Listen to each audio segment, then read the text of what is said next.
Hi friends, welcome back to our channel.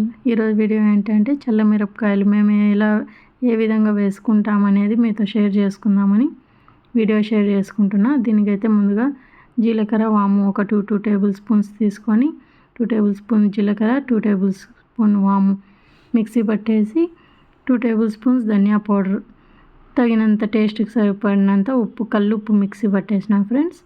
ఇవి బాగా paste, గడ్డ పెరుగే మజ్జిగ కాదు, గడ్డ పెరుగు ముందు రోజు పుల్లటి పెరుగు అయితే బాగుంటుందన్నమాట ఈ చల్లమిరపకాయలకు.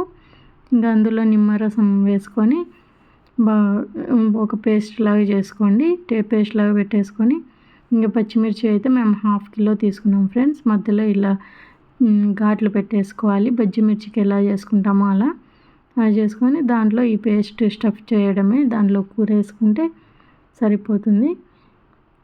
ఇది మీరు ఈ పేస్ట్ అనేది క్వాంటిటీ మీరు మిర్చి క్వాంటిటీని బట్టి మీరు తీసుకొని ఫ్రెండ్స్. మేమైతే 1/2 కిలోకి ఇంత తీసుకున్నాము. మీరు క్వాంటిటీ పెంచుకుంటే ఈ పౌడర్స్ కూడా ఒక్కొక్క టేబుల్ స్పూన్ పెంచుకోండి, లేదు 1/4 కిలో తీసుకుంటే క్వాంటిటీ కొద్దిగా తగ్గించుకొని వేసుకోండి.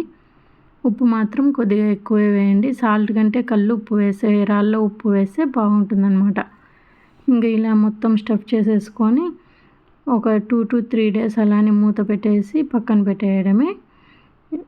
మీకు ఒక టిప్ ఏమంటే, కొత్తగా పెట్టుకునే వాళ్ళైతే ఇలా చేతులకి గ్లౌస్ కానీ కవర్ కానీ వేసుకొని చేయండి. ఎందుకంటే ఇవి మొత్తం దాంట్లో స్టఫ్ చేసేటప్పుడు ఆ మిశ్రమాన్ని మొత్తం మిర్చిలో పెట్టేటప్పుడు అంతా ఆ మంట మొత్తం చేతులకి అలానే ఉంటుంది ఒక 1 అవర్ అలా.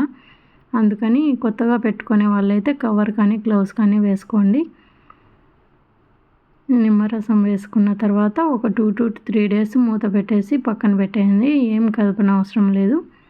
ఇంకా నెక్స్ట్ 2 డేస్ తర్వాత తీసి చూసే చూడండి, మజ్జిగ మొత్తం దాంట్లో మజ్జిగ అంతా ఉట్టిందనమాట. మొత్తం నీరు మొత్తం, మనం ఏం మజ్జిగ వేయలేదు, ఏం లేదు, జస్ట్ పేస్ట్ గడ్డ పెరుగునే కదా వేసింది. ఇంకా అవన్నీ బాగా మజ్జిగ మొత్తం డ్రైన్ చేసేసుకొని ఒక ప్లేట్లో తీసుకుంటున్నాను.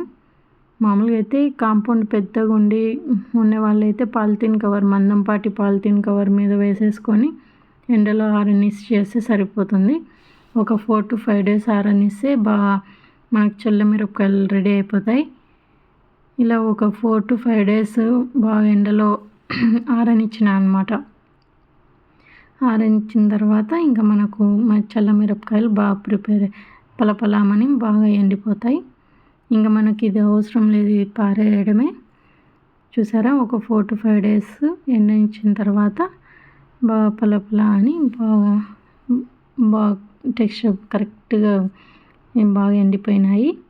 ఇంకా ఇవి ఒక 8 బాక్స్లో తీసుకొని పెట్టేసుకొని ఫ్రిడ్జ్లో పెట్టుకోండి. ఫ్రిడ్జ్లో లేకుండా బయట పెట్టినా సరిపోతుంది, ఎందుకంటే ఉప్పు కొద్దిగా ఎక్కువనే వేసింటాం కాబట్టి.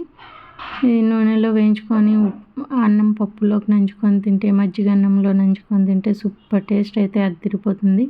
మీకు కూడా నచ్చితే లైక్ చేయండి, షేర్ చేయండి, సబ్స్క్రైబ్ చేయండి. మీరు కూడా ఈ ప్రాసెస్ని ఒకసారి ట్రై చేయండి. ఇంకా సమ్మర్ అయితే అయిపోలేదు కదా. మళ్ళీ ఒక మంచి వీడియోతో కలుద్దాం. బాయ్.